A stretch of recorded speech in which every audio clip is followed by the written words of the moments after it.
રાજના પગલા પડે ને તો બજાર ખકડે.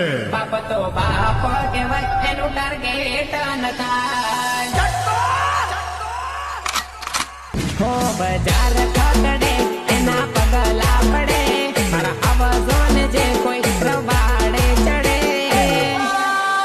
બાપ તો બાપ